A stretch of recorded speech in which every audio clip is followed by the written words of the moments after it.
Kathy Jackson believed in three things: hard work, human decency, and the power of a good meal shared in peace. At 74 years old, she had spent 50 years cleaning homes, raising sons, and honoring the memory of a husband who'd loved her fiercely. Tonight, she'd come to Maison Delacroix to honor herself. She had no idea she was about to meet the one man in Chicago who believed in the same three things, even if his methods were painted in shades of violence and fear. If you believe respect should be universal, you'll want to see this. Subscribe, and let's walk through this together. Kathy Jackson stood just inside the entrance of Maison Delacroix, her worn leather purse pressed against the navy cardigan she'd owned for 12 years. At 74 years old, her hands held steady, not from confidence, but from a lifetime of teaching rowdy third graders to respect themselves and others. Her salt and pepper hair was styled in soft curls, and despite the scuffed flats hidden beneath her knee-length skirt, she held her chin level with quiet pride. She had waited 6 months for this. 6 long months of living on tea and toast, of skipping her book club because she couldn't afford the coffee, of riding 2 buses instead of calling a cab, all to celebrate one impossible victory: the final mortgage payment on the small brick house her husband had left her. The house where she'd raised 2 sons. The house where James had died holding her hand, the only piece of him she had left. The restaurant hummed with the kind of wealth Kathy had only ever dusted: crystal chandeliers casting soft gold light over white marble floors, the quiet murmur of deal-making and champagne toasts, the scent of truffle and aged wine.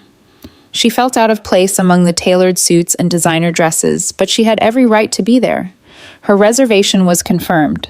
Her money was honest. Her reason was pure. When the host finally acknowledged her with a thin, dismissive glance, Kathy stepped forward and smiled warmly. She had no idea that the man in the black tailored suit seated near the far window had been watching her since she walked in. She had no idea his hand had stilled over his whiskey glass, and she certainly had no idea that what was about to happen would shatter the ordinary rhythm of her careful, quiet life. Like this, if you believe dignity has no price tag, subscribe to see what happens when power meets principle.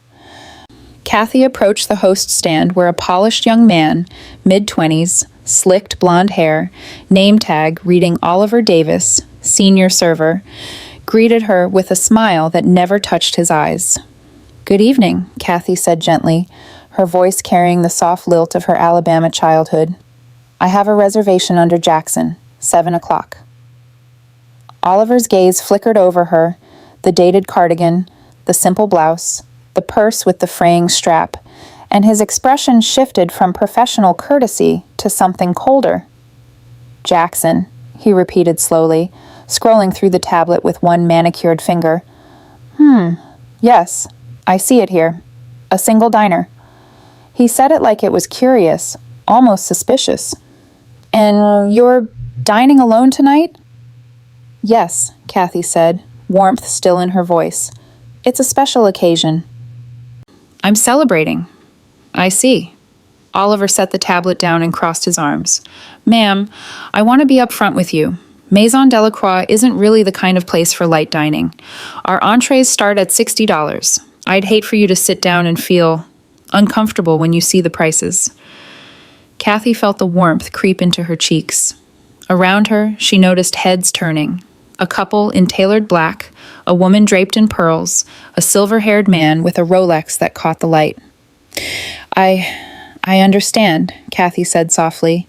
"I checked the menu online. I know what I'd like to order." Oliver's smile widened, but it wasn't kind. "Of course you did." He picked up a single menu and held it just out of her reach. "But perhaps you'd be more comfortable at maybe the bistro 2 blocks down? They have a lovely early bird special." "Very reasonable." Her fingers tightened on her purse. "I made a reservation." "Yes, well," Oliver said, his voice rising just enough for nearby tables to hear. "Sometimes people make reservations without fully understanding what kind of establishment this is." He gestured vaguely at the room. "This is fine dining. Our guests expect a certain atmosphere." Kathy's throat tightened. She felt the eyes on her now, judging, dismissing, agreeing with him. "I can pay," she whispered. hating how small her voice sounded. Oliver laughed, a short, sharp sound. "I'm sure you can, ma'am. But this isn't a diner. You can't just order tea and a side salad and take up a table for 2 hours." A woman behind Kathy took a deliberate step back. A man muttered something to his companion. Kathy's vision blurred at the edges. "I'm sorry to have wasted your time," she said, her voice breaking. She turned toward the door, clutching her purse like a shield, the weight of her small, foolish dream pressing down on her chest like stone. That's when the voice cut through the low murmur of the dining room, low, cold, and sharp as a blade drawn in silk. "Did I just hear you turn away a paying guest? Comment below, what would you do if you witnessed this? Don't miss what happens next." The voice belonged to the man in the black suit. As he rose from his table, Kathy noticed things she'd been too rattled to see before. He was younger than she'd thought, late 30s, maybe 40, with dark hair combed back from a face that looked carved from marble. His cheekbones were sharp, his jaw set, and his eyes, pale gray, almost colorless, held the kind of cold focus that made people step aside without knowing why. His suit was flawless, charcoal wool that fit like it had been made on his body, and when he moved, the room seemed to shift around him. Fantino Pisani hadn't planned to intervene. He'd come to Maison Delacroix for a private meeting with the owner, a conversation about certain consulting fees that required discretion and ensured the restaurant's uninterrupted operation in a competitive city. But the moment he'd seen the elderly woman standing at the host stand, something in her posture, proud, humble, unbroken, had drawn his attention. And when the smug little waiter dismissed her like trash, something much older and sharper had stirred inside Fantino's chest. Perhaps it was because she reminded him of Nonna Lucia, his grandmother, who'd scrubbed floors and stretched soup to keep him alive after his father went to prison and his mother disappeared. Or perhaps it was simply that Fantino Pisani had built an empire on one unshakable rule: respect is not negotiable.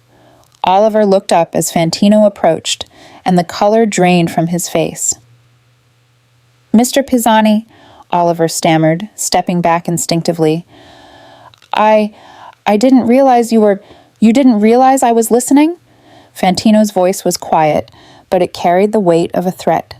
He positioned himself between Kathy and the host stand, one hand resting lightly on her shoulder, a gesture so protective it startled her. "You didn't think anyone would care that you just humiliated a woman in front of a room full of people?" "Sir, I was only following protocol." Protocol. Fantino's lips curved into something that wasn't quite a smile.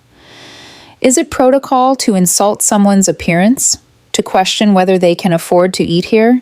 To suggest they don't belong?" The room had gone silent. Every fork had stilled. Every conversation had stopped. Kathy stood frozen, her heart pounding, unsure whether to be grateful or terrified. She looked up at the man beside her, the stranger with the dangerous eyes and the hand that rested on her shoulder like a shield, and wondered, with a strange, dreamlike clarity, who is he? Oliver opened his mouth, but no sound came out. Fantino leaned in, his voice dropping to a whisper that somehow felt louder than a shout. "Let me make something very clear," he said. "This woman is going to sit at the best table in this restaurant. She's going to order whatever she wants, and you are going to serve her with a smile, because if you don't, I'm going to have a conversation with your manager about how this establishment treats people." He straightened, his hand never leaving Kathy's shoulder. "Do we understand each other?" Oliver nodded so fast his hair fell into his eyes. Fantino turned to Kathy, and when he spoke again, his voice gentled, just a fraction, just enough. "Mrs. Jackson," he said, "would you do me the honor of joining me at my table?" Kathy's lips parted, but no words came. She only nodded. And as Fantino Pisani guided her across the marble floor, past the staring diners and the humiliated host, Kathy realized with sudden, dizzying certainty, everything is about to change. Fantino guided Kathy to a corner table beneath a crystal chandelier, pulling out her chair with a gentleness that seemed at odds with the steel in his voice moments before. As she sat, he turned back toward Oliver, who stood frozen at the host stand like a deer caught in headlights. "You. Fantino said quietly. The single word carried across the silent dining room. Come here. Oliver approached on unsteady legs, his earlier arrogance replaced by visible terror. Up close, Kathy could see a thin sheen of sweat on his forehead. Fantino didn't raise his voice. He didn't need to. Mrs. Jackson will have the evening tasting menu, he said, his pale eyes never leaving Oliver's face. Every course. Paired wines if she'd like them. You will serve her personally. You will address her with respect. And you will smile, genuinely, because rudeness offends me. And you don't want to offend me twice in one evening. Yes, Mr. Pisani. Of course. I apologize. You didn't think, Fantino interrupted. You saw an elderly black woman in modest clothes and decided she didn't deserve basic human decency. That's not a training problem. That's a character problem. Oliver's face flushed crimson. Around them, Kathy noticed diners looking away, suddenly fascinated by their bread plates. Sir, I sincerely apologize. Don't apologize to me. Fantino's voice dropped to barely above a whisper, which somehow made it more menacing. Apologize to her. Oliver turned to Kathy, his hands clasped like a penitent. Mrs. Jackson, I am deeply sorry for my behavior. It was inappropriate and disrespectful. Please forgive me.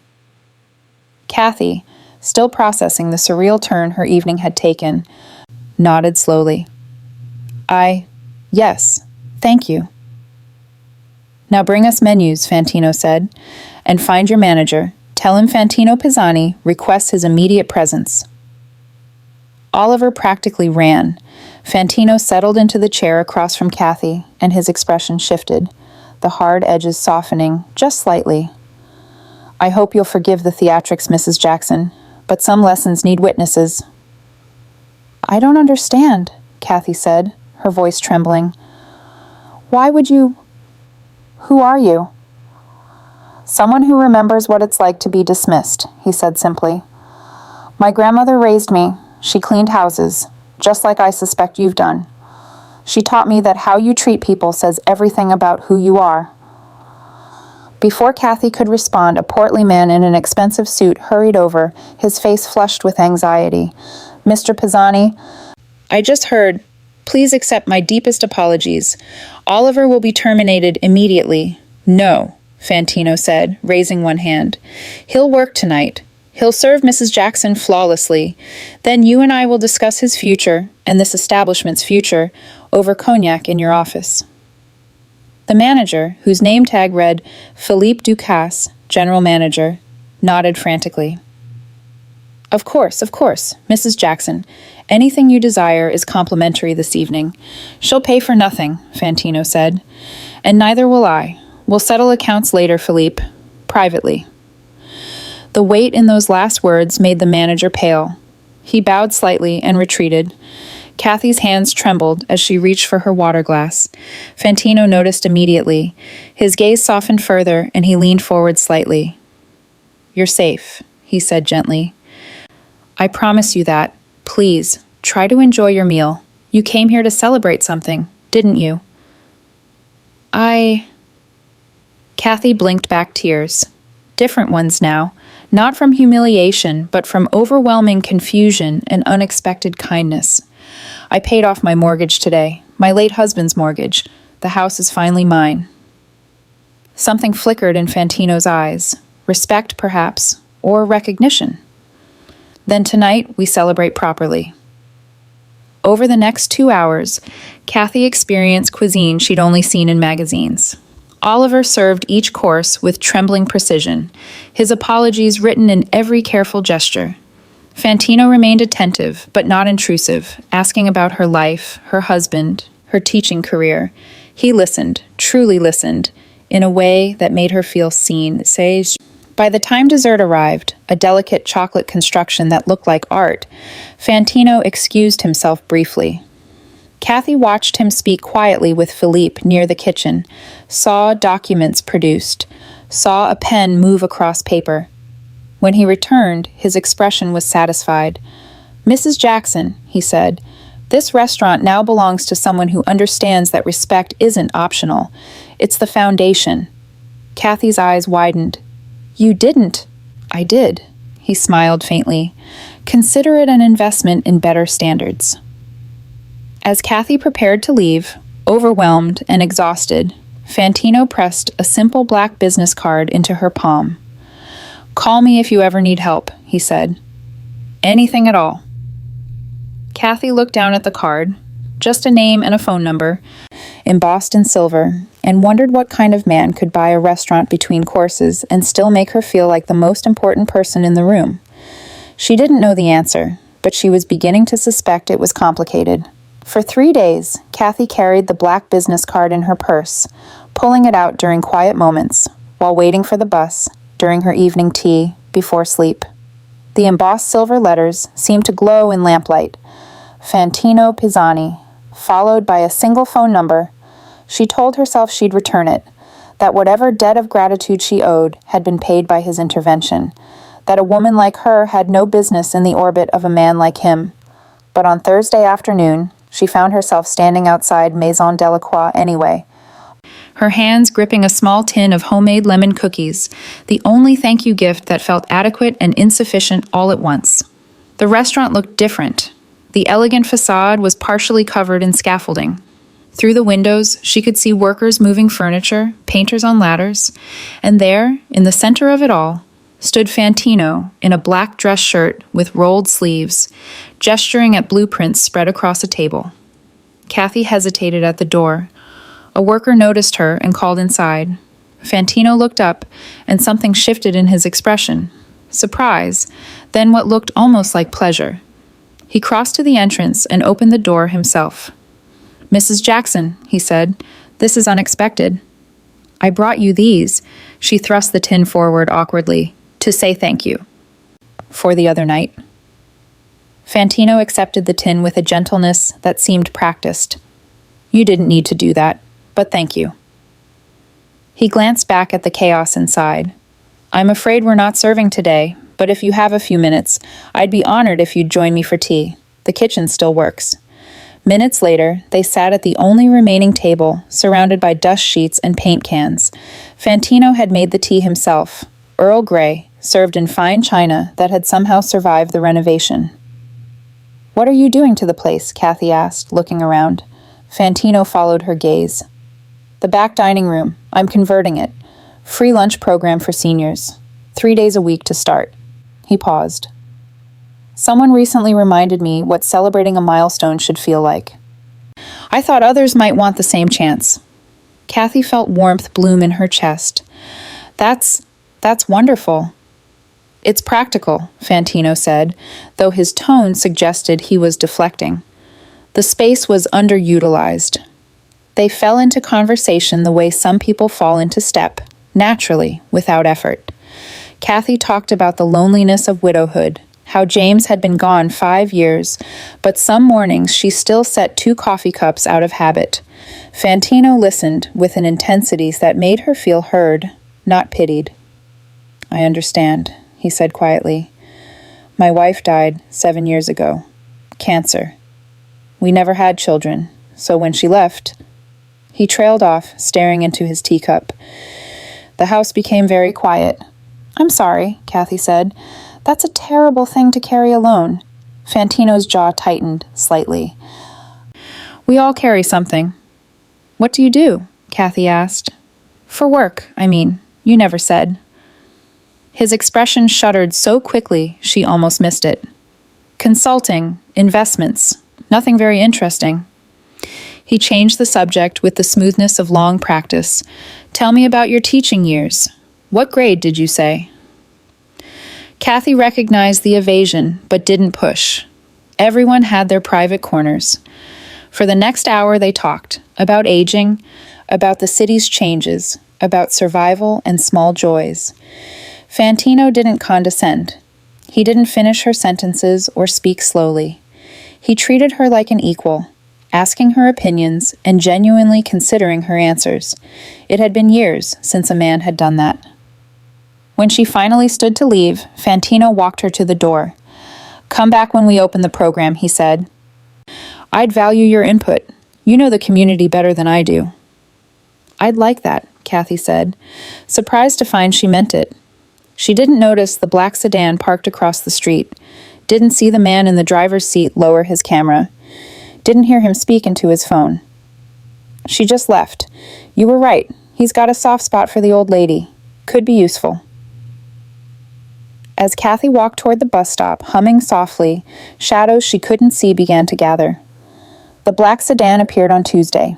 Kathy noticed it while waiting for the bus after her grocery run, a sleek, dark vehicle with tinted windows parked across from her usual stop.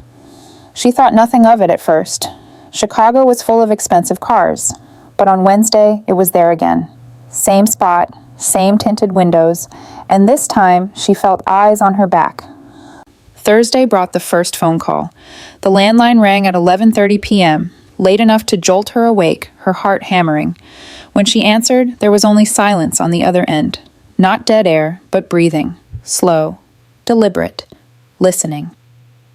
"Hello?" Kathy's voice cracked. "Who is this?" The line went dead.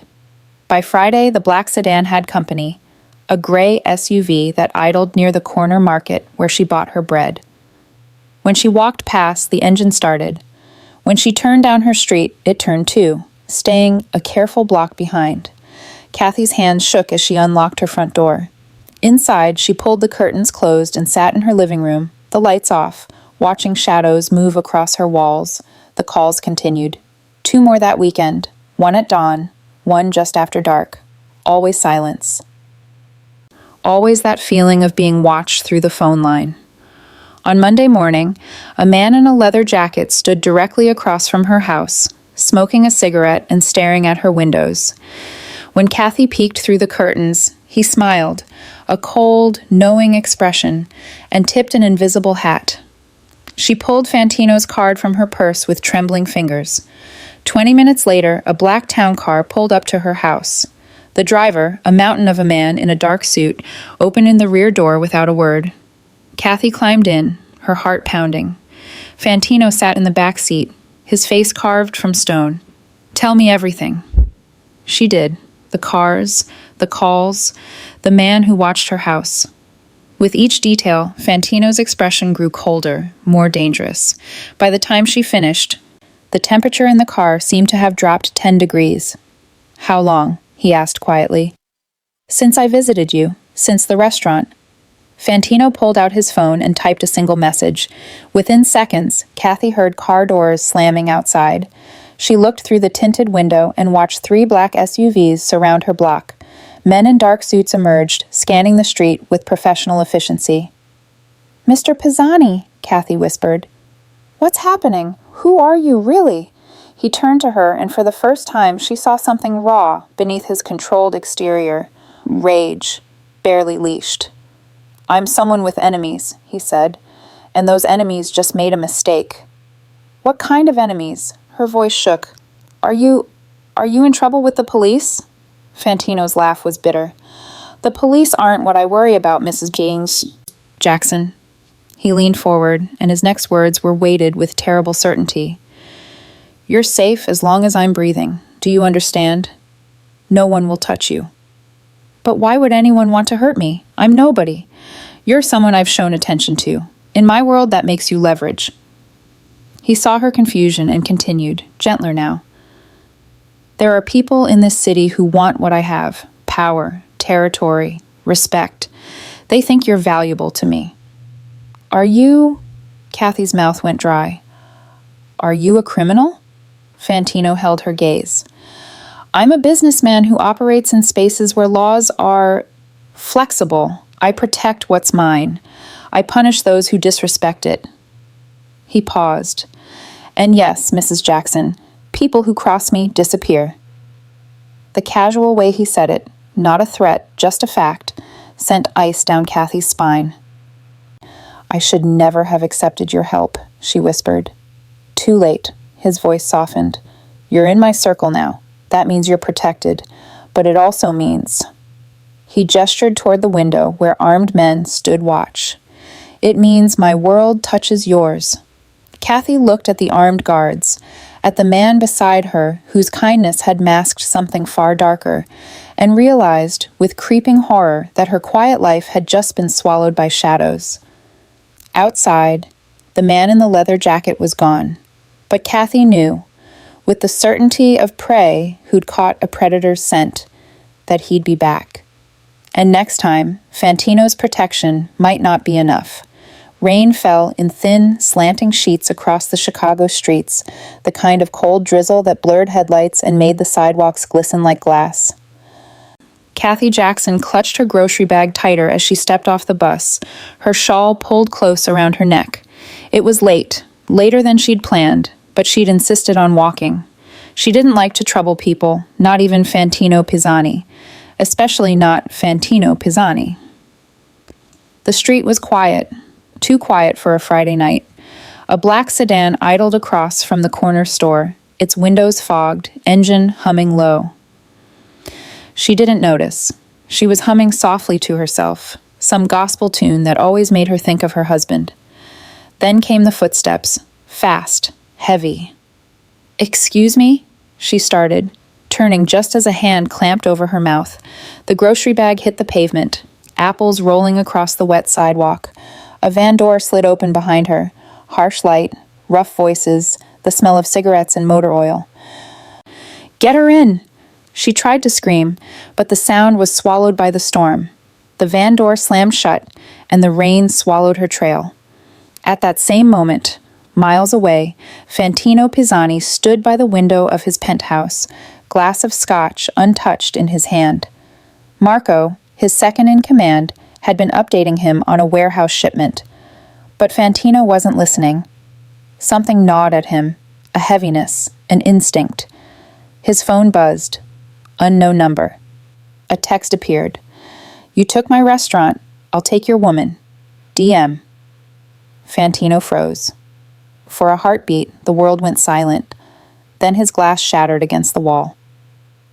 "Marco," he said, his voice low and deadly. "Get the car." Within minutes, the entire Pisani network was in motion. Calls were made, alleys checked, cameras pulled. Fantino moved like a man possessed, barking orders into his phone while his men combed the streets. Every camera from Hyde Park to Englewood, every plate number, every van, move! The city seemed to hold its breath.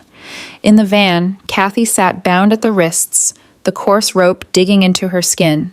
Her heart pounded, but her mind, always the teacher's mind, stayed clear. She studied her captors. 3 men, 2 in the front, 1 beside her.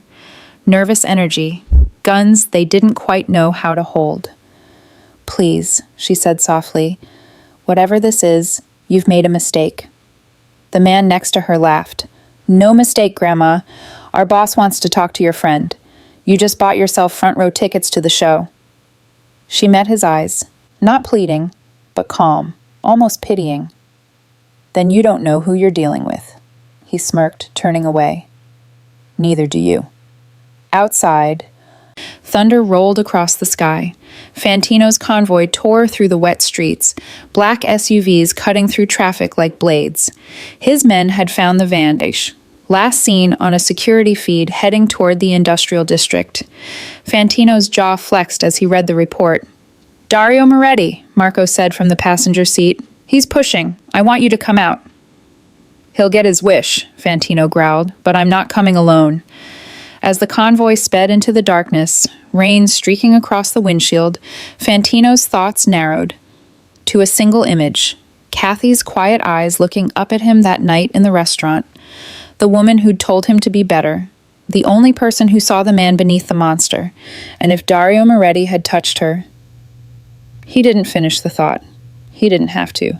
Back in the warehouse, Kathy whispered a prayer under her breath as the sound of engines echoed in the distance, deep, fast, unstoppable.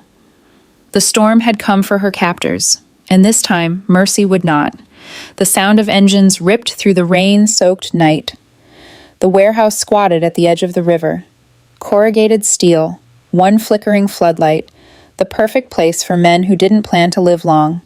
Inside, Kathy Jackson sat tied to a chair, her wrists raw, her throat dry, whispering the same prayer she'd whispered since childhood. "Lord, Walk before me. And if you can't stop the storm, stand in it with me." Outside, the storm was already here. The first SUV slid to a stop in the mud, headlights cutting through the dark. Fantino Pisani stepped out, black coat snapping in the wind, eyes burning like the rain had no business touching him. Marco moved up beside him, gun drawn. 4 guards outside, maybe 6 inside, Marco said. Fantino nodded once. Alive if possible. He paused, but not at the cost of her. Marco didn't ask who her was. He'd seen the way Fantino had looked when he got the text, a look that meant bodies would fall before dawn. "Move." The men fanned out, shadows within shadows. 2 snipers took positions on the roof. Another team circled to the rear door. Fantino advanced with the precision of someone who'd led too many raids, his silencer gleaming under the lightning. Inside, Dario Moretti's men were nervous. One paced, another smoked by the window. "You sure he'll come?" one asked. "He'll come," their leader sneered. "And when he does, he'll watch the old lady die before he does." They didn't hear the back door creak open. They didn't see the shadows slide in. They heard the first shot, a soft, suppressed thud, and then chaos. Glass shattered, a man dropped, and the lights went out. The air filled with the metallic stench of gunfire and fear. "Down! Down!" someone screamed. Fantino moved through the dark like it belonged to him. 2 shots, 3, silence. He barely breathed, his mind focused on one thing, Kathy's heartbeat, somewhere in this maze of crates and steel. "Boss!" Marco's voice crackled through the earpiece. "We've got the perimeter." "Inside's mine," Fantino growled. A flashlight beam swept across the floor, caught the hem of Kathy's skirt, her trembling hands. "Fantino," she whispered, voice breaking with disbelief. He cut her bindings in one swift motion, his gloved hands eyes shaking as they touched her wrists. "You came," she whispered. He didn't answer. He just pulled off his coat and wrapped it around her shoulders. Then one of the kidnappers stumbled from behind a pillar, raising his gun. Fantino didn't hesitate. One clean shot through the chest. The man fell face first into the puddle forming on the concrete floor. Kathy flinched, tears cutting through the dirt on her face. "Don't look," Fantino said quietly, turning her away. "It's over." But it wasn't. Not for him. Not yet. They stepped outside into the storm as his men rounded up the survivors. Lightning flashed over the river, and for a heartbeat, Kathy saw him not as her rescuer, but as what he truly was. A man carved from violence. A weapon that felt guilt, but never mercy. One of his men dragged out the gang leader, wounded but alive. "We found Moretti's lieutenant."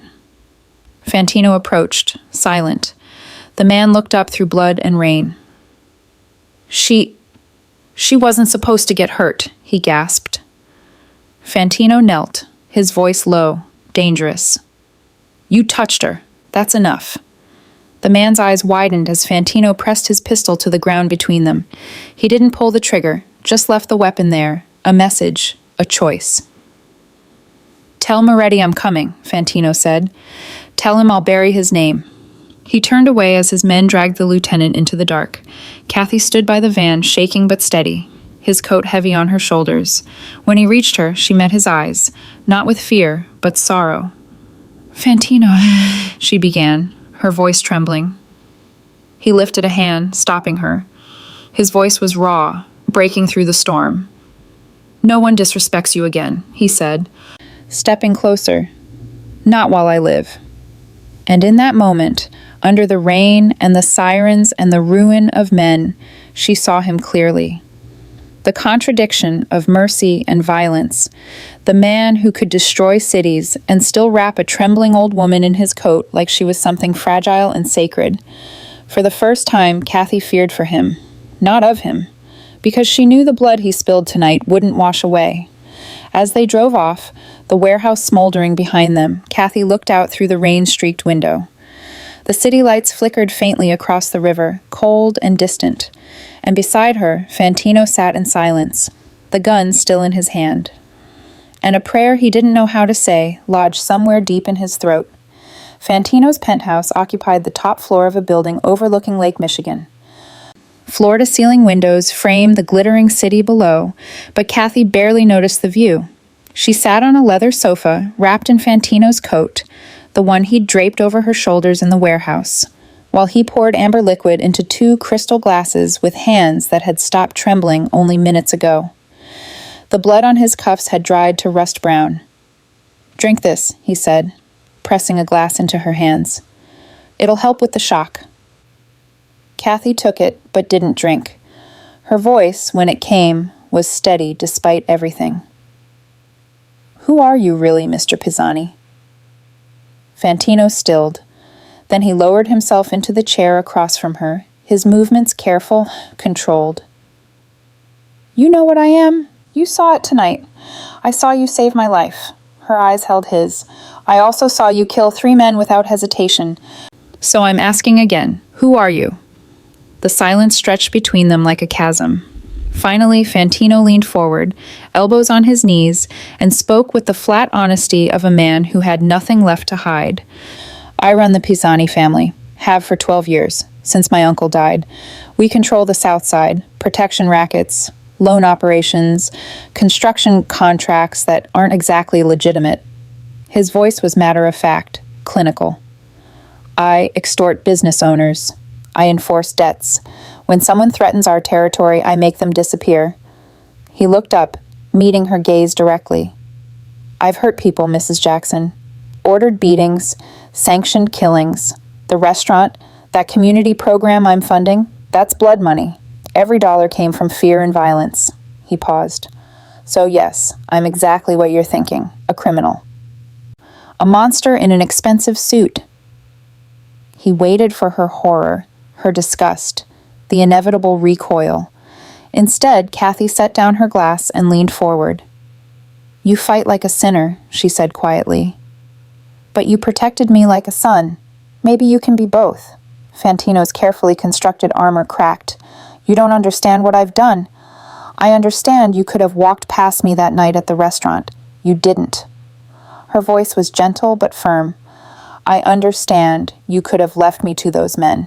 You didn't. I understand that you're sitting here, covered in blood, and you're more worried about my shock more than your own hands. That doesn't absolve me. I'm not offering absolution," Kathy interrupted. "I'm offering the truth. You're a complicated man who's done terrible things. You're also the man who bought a restaurant to give seniors dignity, who makes tea with his own hands, who remembers his grandmother enough to see her in a stranger's face." Fantino's jaw worked. When he spoke, his voice was raw, stripped of its usual control. "I don't know how to be anything else. Violence, it's all I know. It's how I survive, how I keep power, how I—" He trailed off, looking down at his stained hands. "I don't know how to live without it." Kathy rose and crossed to him. She took his hands in hers, her weathered brown skin against his blood-stained knuckles, and held them firm. "Then start small," she said. "Start by choosing to do one good thing, then another, then another. You don't have to become a saint overnight, Fantino. You just have to choose something better than what you were yesterday." He stared at their joined hands, and something inside him, something he'd thought dead for years, began to crack open. "Why?" His voice broke. "Why would you give me that chance?" "Because someone once told me that respect isn't optional. It's the foundation," she smiled softly. "You taught me that. Now let me teach you something. Redemption isn't about deserving it. It's about choosing it." For the first time in decades, Fantino Pisani knelt, not in submission, but in surrender, to the possibility that he could be more than the sum of his sins. "Help me," he whispered. "I will," Kathy promised. Outside, the city glittered. Inside, something new began to grow in the darkness. 6 months later. The autumn sun filtered through the windows of what had once been Maison Delacroix, casting warm gold across tables that no longer bore white linens and crystal, but simple wooden place settings and fresh wildflowers in mason jars. The marble floors still gleamed, but now they reflected the faces of people who'd never dreamed of entering this building before.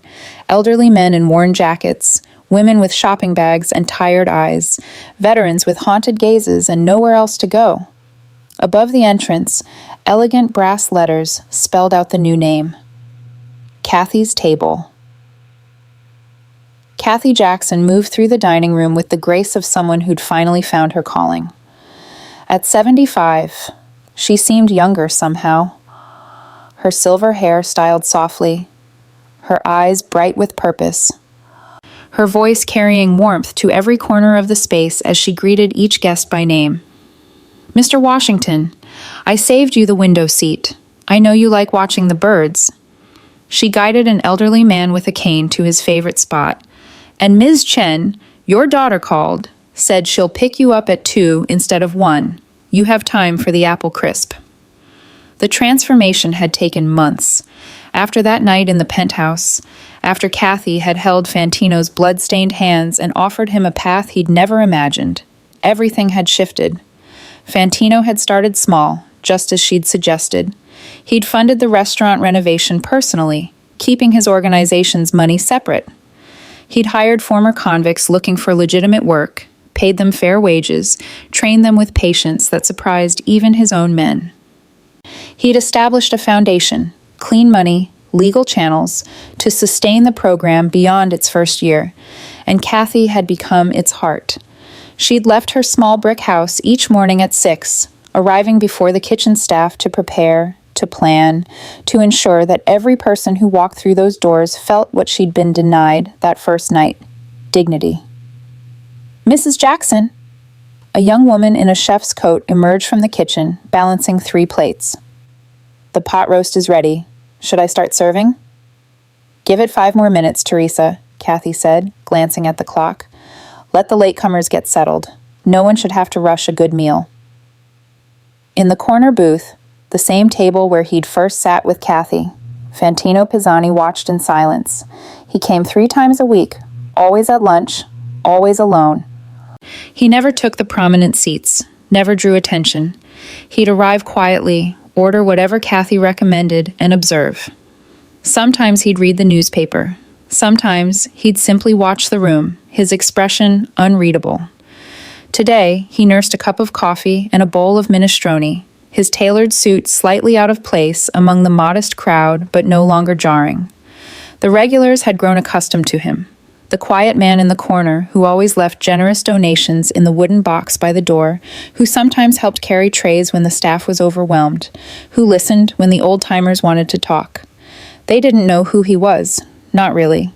They didn't know that the 4 men in dark suits seated strategically around the room were his security. That the black SUV parked across the street contained enough firepower to invade a small country. That the man sipping soup with perfect manners had once ordered executions over dinner. They only knew he was respectful, that he never cut in line, that he treated Kathy with a deference that bordered on reverence. Kathy approached his table with a slice of lemon cake, his grandmother's recipe, which she'd learned to make after he'd mentioned it once, months ago. "You didn't order dessert," she said, setting the plate down. "I was hoping you'd surprise me." The corner of his mouth lifted, not quite a smile, but close. She slid into the seat across from him, allowing herself a rare moment of rest. "Busy day. We served 43 lunches before noon." "The neighborhood's talking about this place." Fantino's voice was quiet, but there was pride beneath it. "I heard Mrs. Martinez telling her grandson it's better than her own cooking." High praise from a woman who once fed 12 people on a chicken and prayers. Kathy's expression softened. "You should take credit, you know. You made this possible." "I wrote checks. You made it home."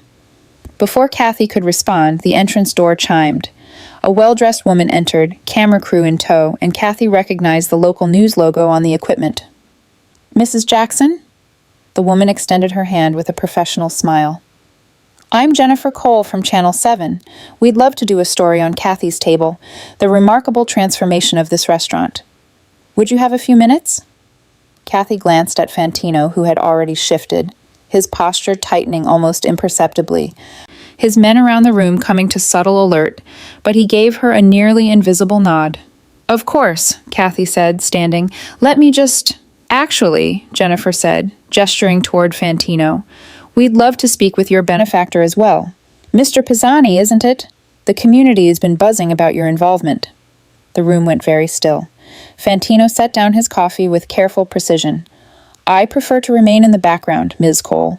This is Mrs. Jackson's vision. I simply provided resources. But surely you have thoughts on the program's success, on why you chose to invest in... No comment. His tone was polite but absolute. Jennifer's smile strained, but she was professional enough to pivot. Of course, Mrs. Jackson, shall we? For the next 20 minutes, Kathy spoke to the camera about the restaurant's mission, about the seniors who'd found community here, about the volunteers who'd embraced the work. She was articulate, warm, compelling. Everything Fantino had known she would be. When Jennifer finally asked the question he'd been waiting for, Kathy didn't hesitate. There's been some speculation about your benefactor's background, Jennifer said carefully. Some people have raised concerns about Mr. Pisani's business connections. How do you respond to questions about accepting funding from potentially questionable sources? Kathy met the camera directly, her voice steady and clear. Everyone deserves a second chance, she said, even those who never asked for one. I don't know everything about Mr. Pisani's past, and I won't pretend to, but I know what he's doing. Now, I know that hungry people are being fed, that lonely people are finding friendship, that dignity is being restored one meal at a time. She paused. If we only accepted help from perfect people, none of us would ever be helped at all. Fantino's hand stilled on his coffee cup. When the news crew finally left, Kathy returned to find Fantino still seated, staring at the half-eaten cake. You didn't have to say that, he said quietly. It's the truth. You know what I still am, what I still do. His voice was low enough that only she could hear. The restaurant is clean, but my hands aren't. I still run the family. I still make decisions that would horrify you if you knew the details. Kathy sat down across from him again. I know you're not a saint, Fantino, yet I also know you're not the same man who walked into Maison Delacroix 6 months ago. How can you be sure? Because that man would have threatened the reporter. This one let her ask her questions and walked away. She reached across the table and briefly touched his hand. Change isn't a switch, it's a direction. You're moving the right way. 3 weeks later. The news story aired on a Thursday evening, beautifully produced and heartfelt. Donations tripled overnight. Volunteers flooded in. Within days, Kathy's table had a waiting list of seniors wanting to join the community meals. But the story also produced an unexpected epilogue. On Friday morning, Kathy arrived to find a small crowd gathered outside, murmuring and pointing at their phones. Teresa met her at the door, her expression caught between satisfaction and shock. You need to see this, she said, handing Kathy her tablet. The headline read, Former Maison Delacroix, Server Arrested in Embezzlement Scheme. Kathy's breath caught as she read. Oliver Davis, the arrogant waiter who'd humiliated her that first night, had been arrested for skimming funds from multiple restaurants where he'd worked over the past 3 years. The investigation had uncovered falsified receipts, stolen credit card information, and a pattern of theft totaling over $80,000. The article included his mugshot, the smug, polished veneer completely gone, replaced by hollow-eyed defeat. Poetic justice, Teresa murmured. Kathy set down the tablet, her emotions complicated. She felt no joy in his downfall, but she couldn't deny the symmetry. The man who'd judged her worth by her worn purse had proven himself morally bankrupt in the most literal sense. That afternoon, Fantino arrived for his usual lunch. Kathy waited until he'd settled before approaching with the news. Did you have anything to do with this, Chien? She asked quietly, sliding the tablet across the table.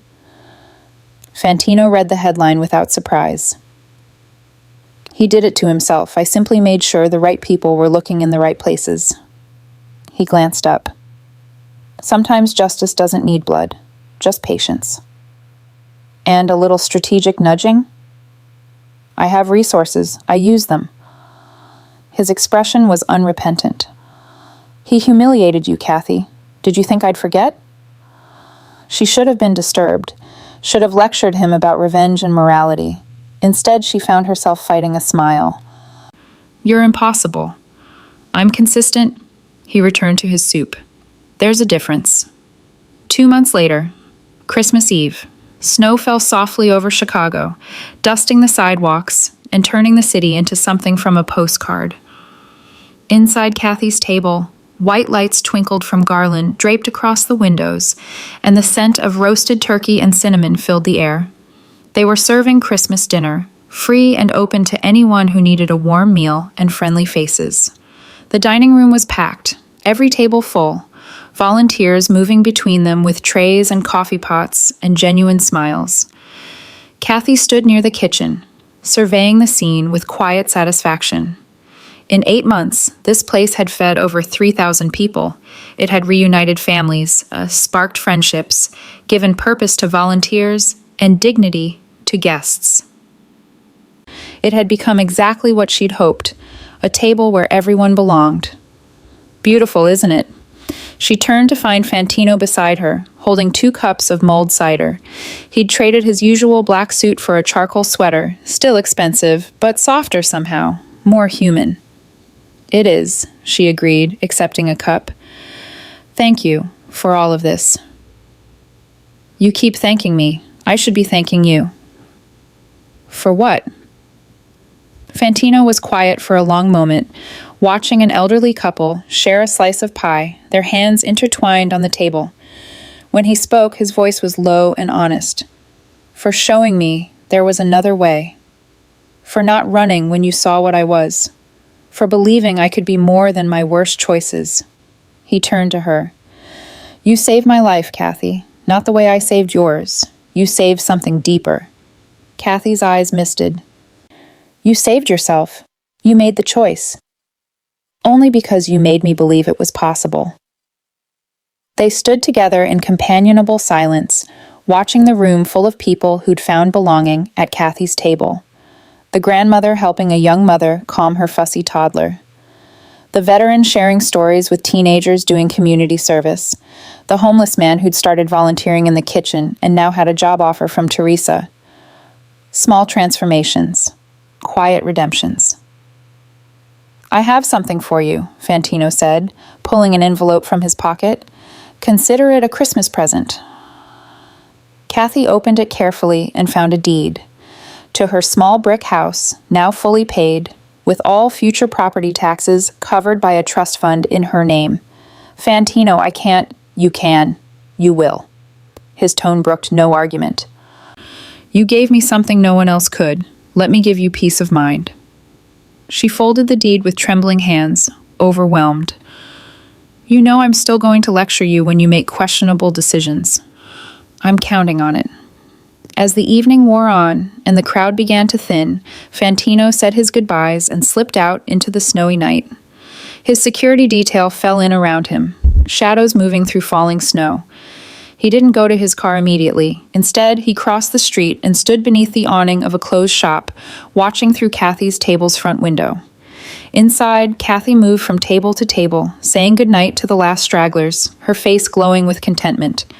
She paused to hug an elderly woman, laughed at something Mr. Washington said, waved to the kitchen staff as they cleaned up. She was exactly where she belonged, and he, through her guidance, her faith, her stubborn refusal to let him remain in darkness, had helped build it. Fantino Pisani was still a criminal. He still ran the Pisani family, still made hard decisions in hard rooms, but he was also the man who funded Kathy's table, who protected the vulnerable, who'd learned that true power wasn't fear, it was respect. He'd found his redemption not through absolution, but through action, not by becoming someone else, but by choosing to be better than he'd been. A faint smile touched his face, rare and genuine. "Thank you," he whispered to the window, to the woman inside who'd refused to give up on him. Then he turned up his collar against the snow and walked toward his waiting car. Behind him, Kathy's table glowed warm against the winter night, a beacon of dignity, respect, and second chances. A testament to what happens when power kneels before grace. And in the falling snow, for just a moment, Chicago felt like a city where anything was possible, even redemption.